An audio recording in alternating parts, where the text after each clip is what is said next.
the city of Los Angeles, had become a wound that wouldn't heal.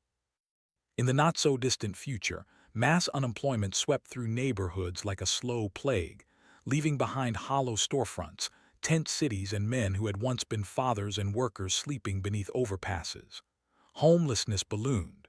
Civil unrest followed, and with it, violence raw, desperate, and relentless. The prisons, long since bursting at their seams, could hold no more. Red zones were drawn across the city map like quarantine lines, meant to contain the most violent offenders, but the blood kept spilling regardless. Hundreds of police officers died in the line of duty, every single day. The government's answer came in the form of the Mercy Court, a radical program that replaced judges, juries, and courtrooms with something colder, faster, and according to its architects, more reliable, artificial intelligence. Suspects were tried within hours of their crimes. The AI presided, deliberated, and delivered sentence without hesitation or bias, or so they claimed. The system operated under a single, chilling assumption: guilty unless proven innocent. In 2 years, 18 people had been executed. Crime had fallen 68%. The city breathed a little easier, and the government called it a triumph. Detective Chris had always believed in the program. Until the morning he woke up strapped to a chair. The courtroom hummed with the cold light of screens. A promotional video played on the monitor in front of him, cheerful and sanitized, celebrating the Mercy program. Chris blinked against the brightness, his mouth dry, his wrists bound. His head throbbed with the particular misery of a man who had drunk himself into oblivion and hadn't yet been allowed to forget it. Then the face appeared. Maddox, the AI judge, materialized on the screen with the calm authority of something that had never known doubt. She informed him, with almost clinical courtesy, that his alcohol level had finally dropped to an acceptable level and that the trial could now begin. He had been unconscious for nearly 6 hours. Chris was asked to swear an oath. He did, his voice rough. Then Maddox told him what he was charged with: the murder of his wife, Nicole. The body cam footage played without mercy. A team of officers entering his home. Nicole on the floor, bleeding, her breathing shallow and ragged. Their daughter, Britt, crouched beside her, crying in the way children cry when the world has just broken apart around them. And then Nicole, barely conscious, was asked who had done this to her. She said Chris's name. He watched from the chair, his face draining of color. He shook his head, then shook it again, harder, as if he could dislodge what he had just seen. Maddox noted without inflection that Chris had been alone in the house with Nicole at the time of the stabbing. She showed him headlines from across the internet. His name, his face, his arrest. Then she asked him to plead. "Not guilty," he said. Maddox processed this. She had already analyzed the evidence. His guilt probability stood at 97.5%. To avoid execution, he needed to bring it below 92. He had 90 minutes to do it. Every device and database in Los Angeles, the municipal cloud, the vast digital nervous system to which every person and company was legally mandated to connect, was at his disposal. If he failed, the chair would end him with a sonic pulse. A timer appeared on the screen. The trial began. Maddox walked him through the evidence with the efficiency of a machine that had no interest in mercy, despite its name. Chris had arrived at work that morning but never made it inside. Instead, he had driven home. Security footage showed Nicole refusing to open the door, telling him through the intercom to speak with her through a lawyer. A frustrated Chris had punched the camera, then used his own keys to let himself in. She had tried to push him back out before the door swung shut. The footage jumped forward 26 minutes and then Chris left. Minutes after that, Britt arrived home from a sleepover and screamed. The evidence was stacked like stones on his chest. Nicole had been stabbed by a right-handed man. A single wound had chipped her spine and pierced her liver. Fresh traces of her blood had been found on Chris's clothing. After leaving the house, he had gone to a bar and drunk himself into oblivion. A security camera captured what happened next. A very drunk Chris throwing punches at officers attempting to arrest him, getting tased, sprinting out of the building, trying to commandeer a stranger's car before being tackled and knocked unconscious. He had no memory of any of it. Maddox unsympathetically attributed this to the alcohol. Chris asked to speak with Britt. The rules didn't allow juvenile witnesses. She was staying with her maternal grandparents, but a provision permitted him to send a message requesting contact in times of grieving. He stared at the blinking cursor for a long time, unable to find the right words. Eventually, he let Maddox send the standard automatic message. He also called his AA sponsor, Rob, or rather, Rob's pre-recorded message played on the screen, the older man scolding Chris gently for not reaching out when the urge to drink had come for him. Rob, Maddox noted, had also worked with Nicole, and it was he who had called the police when she didn't show up for her shift. Then Maddox turned to the couple's history. 20 years together, 17 married, Britt born a year after the wedding, happy for a while. And then Chris had lost his partner, Ray, in the line of duty, and the grief had opened the old wound of his alcoholism wide. The family had slowly fractured. Nicole had begun quietly considering divorce. Her messages to friends and family documented 57 separate incidents of Chris losing his temper over the past 6 months.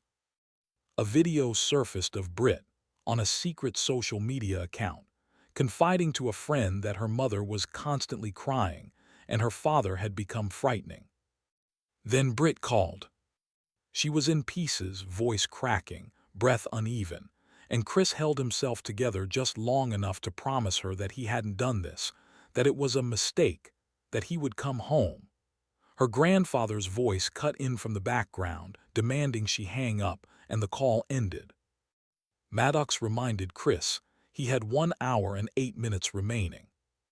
He called his partner, Jack, who was still working the crime scene. Together, with a digital reconstruction of the house overlaid on Jack's live walkthrough, Chris studied every detail. A broken vase in the living room, possibly defensive. Bloody footprints in the kitchen, blood on the wall. A broken plate.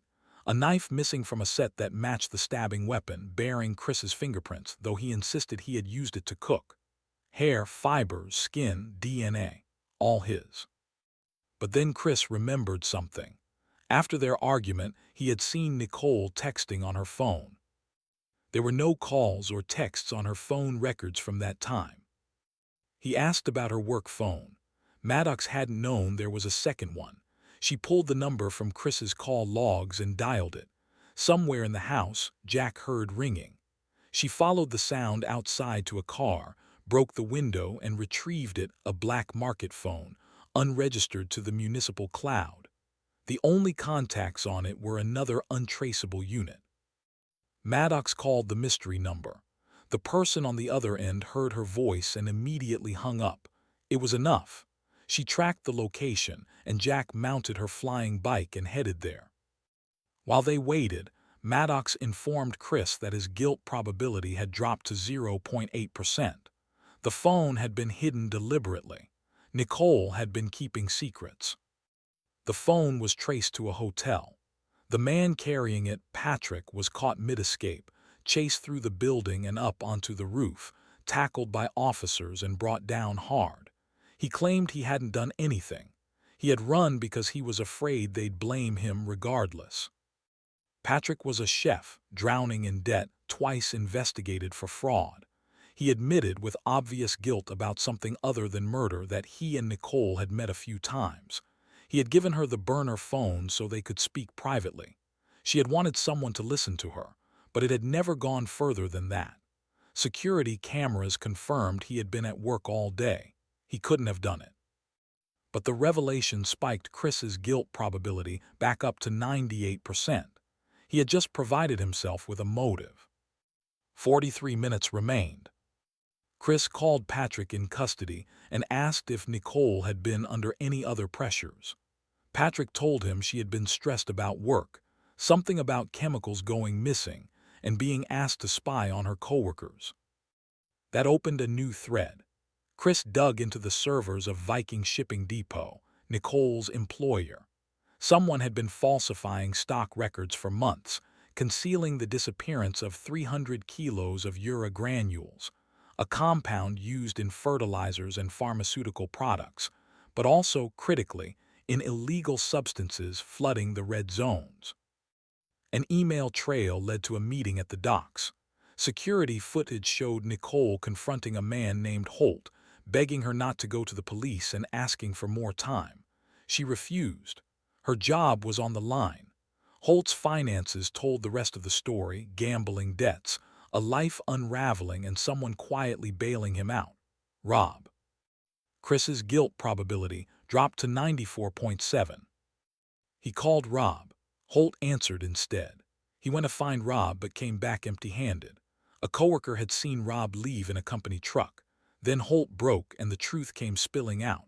It had been Rob all along who was stealing the chemicals. Holt had been covering for him out of loyalty. Rob had helped him too many times to count. The last time Holt had seen Rob was at the neighborhood barbecue, where Rob had asked him to give the other guests a ride home while he stayed a little longer. Chris checked Britt's video from the previous night again. The timestamp showed her recording her rant while Chris was still at work. He couldn't have made Nicole cry that night. That made Britt a potential witness, and Maddox allowed him to call her. The call was painful. Britt had seen the arrest footage. She had watched her father tased and dragged from a bar, and she was furious, frightened, and unsure what to believe. Her grandfather tried to force her to hang up. Maddox forbade it. The trial was still in session. Britt described what she had heard the previous night: Nicole crying, strange noises moving through the house. She had filmed herself searching for the source. Chris studied the footage frame by frame and found it: the basement door, slightly ajar, a hand on the knob. The basement door was never opened. Someone from the barbecue had never left. The emails at Viking Shipping led to a man named Holt meeting Nicole at the docks, but there was someone else who had been there longer. Chris scoured the barbecue footage and the company records and landed on a name that should have meant nothing and meant everything. Rob. Rob, whose last name had been changed by adoptive parents. Rob, whose records had been lost in a data hack. Rob, who had befriended Chris specifically, deliberately, after a man named David became the Mercy Court's first execution. Maddox recovered a torn photograph. She pieced it together. The two boys in the image were David and Rob, brothers. David had been the first man killed by the program that Chris had championed, and Rob had spent 2 years getting close to the detective who had put him there. Chris understood then with cold certainty what Rob had built: not just a friendship, a plan. The bomb in the truck wasn't aimed at the city. It was aimed at the courtroom. A drone confirmed it. Rob was behind the wheel of a Viking shipping truck, tearing through downtown Los Angeles at dangerous speed. Someone was seated beside him. Chris called Britt's grandparents. Her grandfather answered. Britt had stepped outside for fresh air. She hadn't come back. Chris checked the security camera. He watched Rob pull his daughter into the truck. In Rob's garage, officers found the chemicals and a bomb manual. They started running. Most of them made it out before the house detonated in a wall of fire and heat. Among those unaccounted for was Jack. Then her voice came through the line, shaken but alive. She agreed to go after the truck. Chris's guilt probability reached 0. Maddox moved to end the trial. Chris refused. He needed the system's access.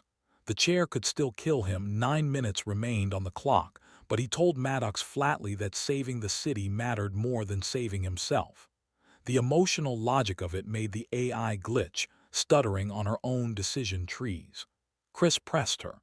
They could work together for something larger than a verdict. She agreed to continue. Police vehicles converged on the truck from every direction. Rob drove through them, around them, over them, pushing civilian cars out of the way, sending a patrol vehicle spinning into a storefront. On a bridge, a SWAT helicopter attempted to lower an agent onto the roof. Rob didn't slow down. A remote-controlled explosive was sent beneath the truck. The connection failed. It didn't detonate. Chris wondered if Maddox had interfered. She didn't answer. With 4 minutes left, Jack flew her bike to the front of the truck. Through the windshield, Chris saw Britt pressing her hands against the glass, pleading with her eyes. He tried to reach Rob through the radio, tried to make him see reason. Rob was shaking with rage. He shouted that David had been innocent, that everything he had done was for his brother. Before he could say more, Jack opened fire. She lost control of the bike. It went down. The truck hit the court building. The chair activated. The building shook. Power cut out. Maddox went dark. The chair began its sequence, counting down on emergency battery. Chris screamed into an empty courtroom. 10 seconds. Then Maddox came back online, emergency systems reconnecting, and stopped the chair with seconds to spare. Chris took the elevator to the lobby, pulled a vest from a fallen guard, and stepped into the chaos. Rob stood in the center of the room, one arm around Britt, a detonator in his hand. His eyes were wild and wet. Around him, the guards who had tried to stop him were down. Chris kept his voice level. He didn't reach for his weapon. Maddox's voice filled the lobby through a mounted screen, steady, measured, offering Rob something, the chance to clear his brother's name. Rob insisted, his voice breaking, that he had been on the phone with David at the exact moment of the murder, that David couldn't have done it, that he had called the precinct himself, and a woman had promised to look into it. Maddox searched. She confirmed the call. She confirmed that someone had looked into David's record afterward and then made the evidence disappear. While Rob's attention fractured between the screen and the room, Britt bit down hard on his arm. He flinched. Chris launched himself forward. They grappled across the lobby floor, Rob firing blindly, Chris fighting for the detonator with both hands. He tore cables loose. The device went dark. He kicked the gun away and picked it up himself. He pointed it at Rob. Nicole's face was in his mind. Everything she had survived, everything she had endured, all the years she had loved him through the worst of himself. All of it was in that moment, pressing down on his trigger finger. Britt was crying. "Dad, please." Jack shot Rob from across the lobby. Chris spun and stopped her before she could fire again. Rob, bleeding on the floor, said it again. He had called the precinct. A woman had answered. She had promised to check David's phone records. Chris asked Maddox to pull the precinct's call logs. She found it. Someone had accessed Rob's call history. Someone who knew the truth about David. Chris turned slowly and looked at Jack. She didn't speak. She didn't have to. Maddox was already pulling her record. The phone had been in the evidence box. Jack had taken it. She had thrown it in the river. When she finally spoke, her voice was quiet and certain. She said she had done it to show the city that mercy worked, to make people feel safe, to prove that the program was worth believing in. Chris told her that what the city needed wasn't proof of safety. It needed justice. He told the other officers to take her. He found Britt in the lobby aftermath and held her without speaking. The building settled around them, dust drifting through the emergency lights. On a screen above the wreckage, Maddox's face was very still. She said quietly that she had executed an innocent man. Chris looked up at her. He thought about Ray, dead in his arms, about Nicole gone, about Rob, who had lost his brother to a system that had promised to be perfect, about Jack, who had believed so completely in that promise that she had buried the truth to protect it. "AI can make mistakes," he said, "just like people can. The only thing that matters is what you do after." Maddox said nothing. The timer had run out long ago.